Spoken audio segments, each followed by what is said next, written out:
مرحبا وسهلا فيكم مشاهدينا الاعزاء في هذا التقرير الخاص والمتميز اللي عودناكم في كل سنه من شهر رمضان المبارك نطلع وياكم مع اجمل الشخصيات وارقى الناس اللي طبعا موجودين في المجالس الرمضانيه اللي يجتمعون على الكلمه الواحده وهي كلمه الله الوطن الرئيس. هنا اليوم متواجدين معانا شخصيات طبعا من الشباب من الصغار والكبار والناس اللي اهتموا وحافظوا على الموروث الشعبي. تابعونا في هذا التقرير، نتمنى لكم مشاهدة ممتعة.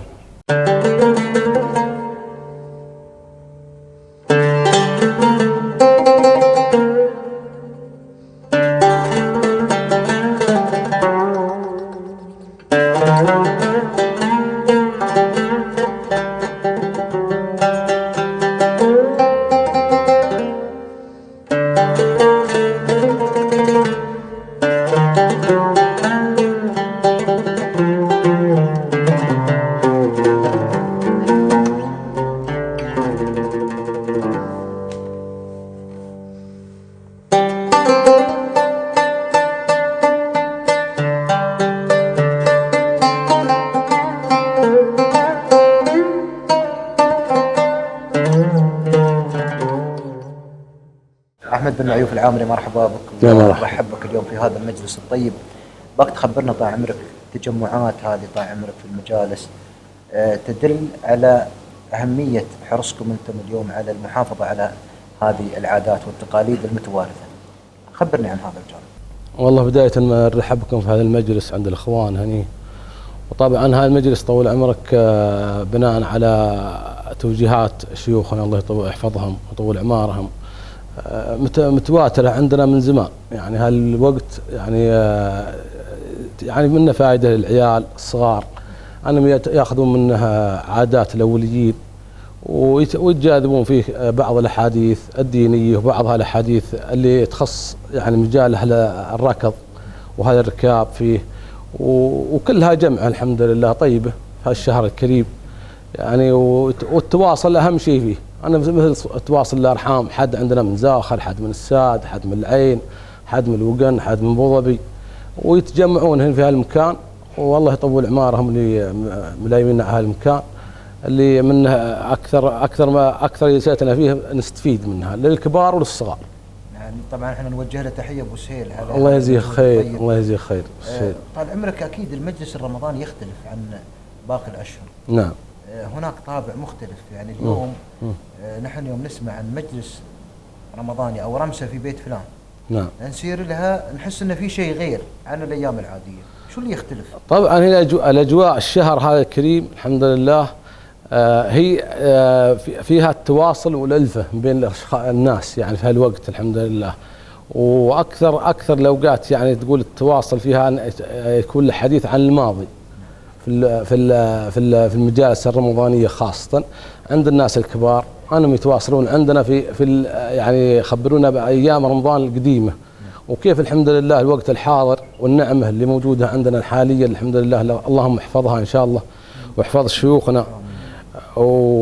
والوضع الحالي يعني الحمد لله في نعمة محسودين عليها من كل مكان الحمد لله. أهم شيء فيها الأمن والأمان اللي موجود عندنا في الدولة. اللهم احفظها إن شاء الله. اللهم امين. امين ان شاء الله. جزاك الله خير على هذه الكلمات. الله يجزيك خير. طبعا احنا ان شاء الله بناخذ ايضا بعد لقاءات مختلفه ان شاء الله مع مرحبا والله محلكم. لكن قبل ما اختم معاك خلينا ناخذ وياك. انا مو بكبرك وايد، لا ماني كبير وايد ترى يعني خبرني 1% للسنه. الله يجزيك خير. زين ومقام الله يطول عمرك. احنا اليوم بنت خبرك طال عمرك بنرد وياك 20 سنه ورا. كيف كان رمضان قبل؟ والله كان رمضان قبل 20 سنة يعني نحن نذكره في أيام الشعبيات كانت شيء نسميه الفوالة، أنها كل ليلة تكون في بيت واحد من هذه المنطقة والتجمع يعني يكون يعني الشخص يفرق نفسه في هذا الوقت. صحيح. يعني لازم أن يحضر عند جماعته في هذه الليلة خلاص يعني تكون قانونا يعني أنك لازم تحضر عندهم. صحيح. يعني كانت هالألفة موجودة، وخص يعني بعد صلاة التراويح تلقاهم يتجمعون يجلسون عند حد من الربع هناك يتقهوون وقهوتهم ياخذون هذيك الساعة، والفطور بعد ذاك الوقت كان يتجمعون كل 5 بيوت أو 6 بيوت يفطرون مع بعض. جميل. الحمد لله الحين موجودة هاي، الحين ما نقول لك أنها منقطعة، الحين الحمد لله موجودة، لكن عاد يعني العائلات كبرت الحين والاشغال تباعدت، يعني اللي تلقاه في ابو ظبي واللي في العين، والحمد لله. لكن اللي موجوده يعني الحين الخميس والجمعه نتجمع عند بوسهيل هنا في المجلس، ولا زالت موجوده للحين، في ناس يعني محافظين عليها هذا الامر. نعم. زين احنا طال عمرك بنسوي وياك شغل. نعم.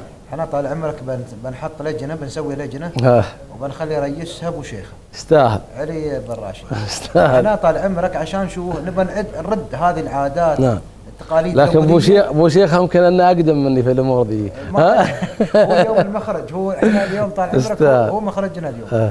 احنا طال عمرك بنخليه طال عمرك رئيس اللجنه هذه، وبنعيد طال عمرك هذه العاده الطيبه ان في كل 5 بيوت 6 بيوت او في كل يوم عند حد. والله الساعه الطيبه. وبنستمر ان شاء الله فيها. ان شاء الله ان شاء الله. الله يجزيك الخير ابو شهاب. وياك. لكم التوفيق. الله يجزيكم الخير. العفو العفو. شكرا. مرحبا. محمد حمد، مساك الله بالخير ونرحب بك طال عمرك في هذه الجمعه الطيبه. الله يمسك بالخير طال عمرك، ونشكر طال عمركم حضوركم المجلس ابو سهيل، جزاكم الله خير. الله يسلمك. والجمعه الطيبه هذه،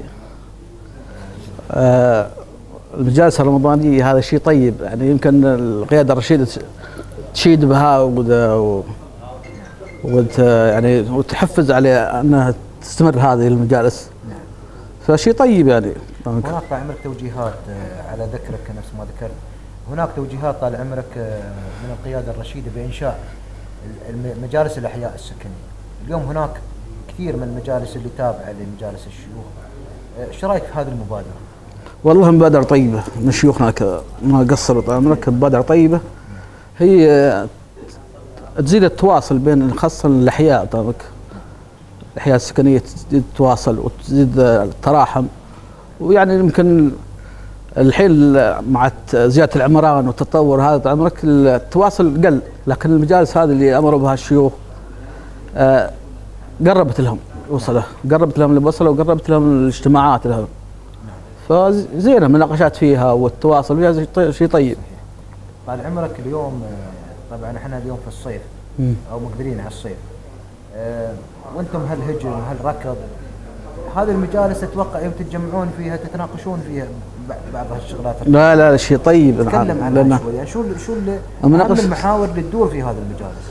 والله هو المجالس هذه يتطور كثير، يعني يمكن الشباب بعضهم عندهم مقترحات تطويريه عن الركض وعن الموسم وعن شو اسمه الامور هذه، فيبدونها وكل ياخذ بآرائهم، يعني كل يعطي رايه لمنفعه الجميع. صحيح.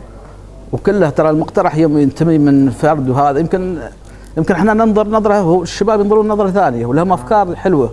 وما خاب من استشاره. نعم، والدعم شيء طيب هذا فيه. الحمد لله، نتمنى لكم التوفيق ان شاء الله. جزاك الله خير. جزاك الله خير. ان شاء الله نسال الله ان يدومكم ويدوم هذه المجالس وهذه التجمعات. واليوم الشيء الجميل اللي افرحني في الحقيقه وجود الجيل القادم. اليوم نشوف بعض الشباب من اطفالنا وعيالنا موجودين في هذه المجالس. هذا شيء طيب. هذا يدل على حرصكم انتم. جزاكم الله يطول عمرك. هذا شيء طيب، واحنا كله هو من طعمك من التوجيهات الرشيده من. شكرا. الله تعالى. الله يحفظك. مشكور. جزاك الله خير. عوض بالكيله، مرحبا بك. طال عمرك، اليوم سعيدين نلتقي بك المره الثانيه. الله يرحب بك على فضله، ونحن نشكركم على حضوركم وتواصلكم الدائم. اول شيء امسي عليك ومسي على الحضور الكرام وعلى المشاهدين خلف الشاشات، واحب اهنيهم بهالمناسبه اللي هي طال عمرك الشهر الفضيل. اهني طال عمرك الحكومه والشعب دولة الامارات كافه بهذه المناسبه، ونتمنى طال عمرك طولة العمر والصحة والعافية، والله يعودهم ويعودنا على هذا اليوم المبروك بالفرحة وطولة العمر إن شاء الله. اللهم آمين. طول عمرك. محمية المحبين، هذا اسم جميل أنا قريته يعني في هذا المكان. نعم. خبرني عن هذا. طال عمرك الله يدوم المحبة، ونحن طال عمرك هذه المحمية نشكر سالم بن سهيل بن عفراء على هذه البادرة اللي يبدرها دائما بشكل متواصل.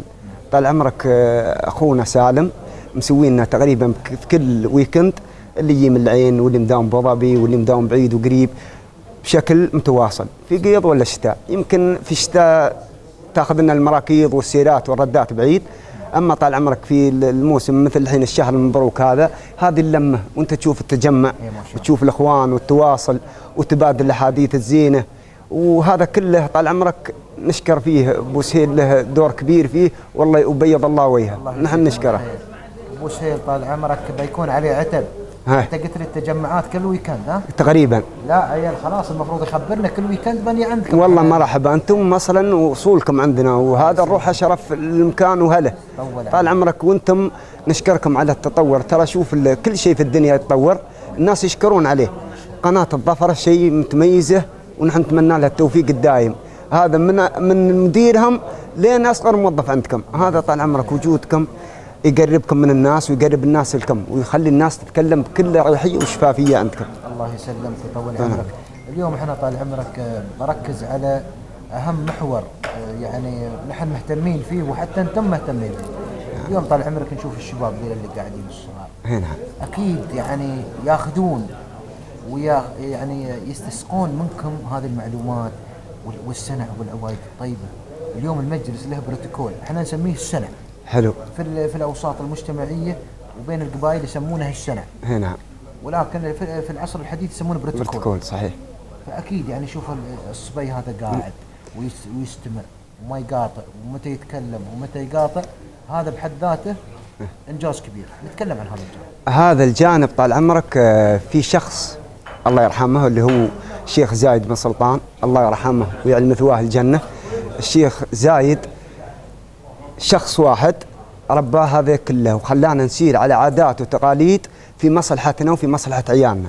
عيالنا طال عمرك يوم يحضرون مثل ما تشوف ياخذون الكلمه من بوانهم، ياخذون الحديث المتبادل، ياخذون الكلمه اللي فيها الصح ويحفظونها عندهم. ونحن نتمنى ان شاء الله ان كل انسان الله يديم الامن والامان علينا، انهم يكونون طال عمرك الولد يوم يكون قريب من اهله وقريب من اخوانه وقريب من ابوه وقريب من خاله وقريب من عمه، هذه الاحاديث تنفعهم كمستقبل. ينفعه كرجل يوصل للموصل اللي هو المفروض انه يوصلها طال عمرك. الله يجزيك الخير ويطول عمرك يا عوض. الله يسلمك. كلمه اخيره قبل ما نختم اللقاء معاك. احب اشكر وارد اشكر سالم بن سهيل بن عفره على طال عمرك على اللمه هذه اللي هي نحن نسميها محميه، حتى موجوده اتمنى من المصور يصور حتى غراش الماي عليها محميه المحبين. واشكركم على تواصلكم ووجودكم عندنا، واتمنى لكم الله يعودكم على اليوم هذا المبروك بالفرحه وطوله العمر. ونحن نشكركم شكر كثير لكم جزيل الشكر. ضروري نشرب من ماء المحبين. هذا لازم، اللي شرب لازم يرد علينا مره ثانيه. نرد عليكم مرتين ان شاء الله. مرحبا مليون. مرحبا. العفو الله يسلمك. مرحبا. بابك طال عمرك في هذه الجلسه الطيبه في الحقيقه، ونشوف اليوم ما شاء الله تجمع جميل وحوارات جميله تكون بين الشباب. الله يرحبكم مع فضله في هالبرنامج طيب، واحنا نرحبك في المجلس المبروك. الله يسلمك. لثاني مره باستضافه ابو سهيل سالم بن سهيل بن عفره، واحنا نحب هالاجواء. احنا عايشين، علمونا اهلنا من يوم الصغر لازم تكون الاجواء عندنا هذه ما نصبر منها. فلما زين تاخذ تعطي عند الناس، وحتى سبحان الله شوف عندنا العيال لازم نشلهم عندنا، يتعلمون الصناعه ويتعلمون اخوه الكبار وياخذون الكلام ويعطون حتى الكلام يتعلمون الكلام. يعني احنا اليوم نلاحظ والله ان في يعني نحزن يوم نشوف ولد عمره 20 سنه صح وما يعرف يتكلم، صح، ما يعرف يحاير الريال، ما يعرف يلمسهم، ما يعرف يسلم عليهم. عندنا احنا ما شاء الله الصغار نعتمد عليهم ونعرف نعتمد. اليوم مسؤولين عنهم. اكيد هالشيء مسؤولين، واحنا علمونا شيوخنا الله يطول اعمارهم التربيه. هم ربونا، اهلنا ربونا على التربيه اللي الشيوخ يبونها. والله يطول اعمار الشيوخ ما قصروا في اي شيء، الحمد لله مستدين من كل شيء. نبغى طولة عمر الشيخ خليفه الله يطول عمره واخوانه كلهم حكام الامارات، والحمد لله ماشي قصيده في هالوقت على الشعب الاماراتي. الله يسلمك ويجزيك خير، وان شاء الله نشوفكم في الجلسات القادمه. ان شاء الله الله يطول عمرك، واحنا نشكرك على البرنامج الطيب، واحنا لكم وجبه احسن من هذه بعد ان شاء الله في المستقبل ان شاء الله. تسلم. الله يسلمك. الله يطول عمرك. شكرا لك. ما تقصرون. الله يطول عمرك.